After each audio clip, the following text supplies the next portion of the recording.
হরে কৃষ্ণ। সকল বৈষ্ণবের শ্রীচরণে শতকোটি প্রণাম। আজ আমরা কামিকা একাদশী মাহাত্ম্য সম্পর্কে জানব। কামিকা একাদশী শ্রাবণ কৃষ্ণপক্ষিয়া কামিকা একাদশীর কথা ব্রহ্মবৈবর্ত পুরাণে যুধিষ্ঠির শ্রীকৃষ্ণ সংবাদে বলা হয়েছে। যুধিষ্ঠির মহারাজ শ্রীকৃষ্ণকে বললেন, হে গোবিন্দ, হে বাসুদেব, শ্রাবণ মাসের কৃষ্ণপক্ষের একাদশীর নাম এবং মাহাত্ম্য সবিস্তারে আমার কাছে বর্ণনা করুন। আমি শুনতে অত্যন্ত কৌতূহলী।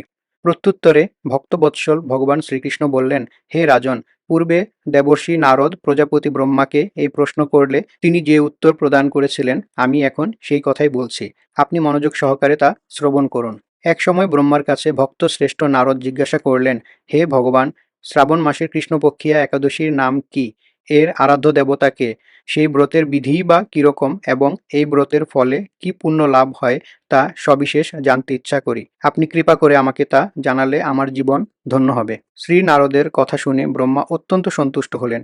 তিনি বললেন, হে বৎস, জগৎজীবের মঙ্গলের জন্য আমি তোমার প্রশ্নের যথাযথ উত্তর দিচ্ছি, তুমি তা শ্রবণ করো। শ্রাবণ মাসের কৃষ্ণপক্ষী একাদশী কামিকা নামে জগতে প্রসিদ্ধা। এই একাদশীর মাহাত্ম্য শ্রবণে বাজপেয় যজ্ঞের ফল লাভ হয়। ভগবান শ্রীহরির পূজা অর্চনা অপরিমিত পূর্ণ ফল প্রদান করে। গঙ্গা, গোদাবরী, কাশী, নৈমিষারণ্য, পুষ্কর ইত্যাদি তীর্থ দর্শনের সমস্ত ফল একমাত্র কৃষ্ণ পূজার মাধ্যমে কোটিগুণ লাভ করা যায়। সাগর ও অরণ্যযুক্ত পৃথিবী দানের ফল, দুগ্ধবতী গাভী দানের ফল অনায়াসে এই ব্রত পালনে লাভ হয়। যারা পাপপূর্ণ সাগরে নিমগ্ন, এই ব্রতই তাদের উদ্ধারের একমাত্র সহজ উপায়। এই রকম পবিত্র পাপনাশক শ্রেষ্ঠ ব্রত আর জগতে নেই।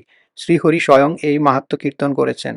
রাত্রি জাগরণ করে যারা এই ব্রত পালন করেন তারা কখনোই দুঃখ দুর্দশাগ্রস্ত হন না। এই ব্রত পালনকারী কখনোই নিম্নজনী প্রাপ্ত হন না। কেশব প্রিয়া তুলসী পত্রে যিনি শ্রীহরির পূজা করেন, পদ্মপাতায় জলের মতো তিনি পাপে নির্লিপ্ত থাকেন। তুলসী পত্র দিয়ে বিষ্ণু পূজায় ভগবান যেমন সন্তুষ্ট হন, মণিমুক্তাদি মূল্যবান রত্ন মাধ্যমেও তেমন প্রীত হন না। যিনি কেশবকে তুলসী মঞ্জুরি দিয়ে পূজা করেন তার জন্মার্জিত সমস্ত পাপ ক্ষয় হয়ে যায়। এই প্রসঙ্গে ব্রহ্মা বললেন, হে নারদ, যিনি তুলসীকে প্রত্যহ দর্শন করেন তার সকল পাপরাশি বিদূরিত হয়ে যায়। যিনি তাকে স্পর্শ করেন তার পাপমলিন দেহ পবিত্র হয়। তাকে প্রণাম করলে সমস্ত রোগ দূর হয়। তাকে জল সিঞ্চন করলে যমও তার কাছে আসতে ভয় পান। শ্রীহরিচরণে তুলসী অর্পিত হলে ভগবত ভক্তি লাভ হয়।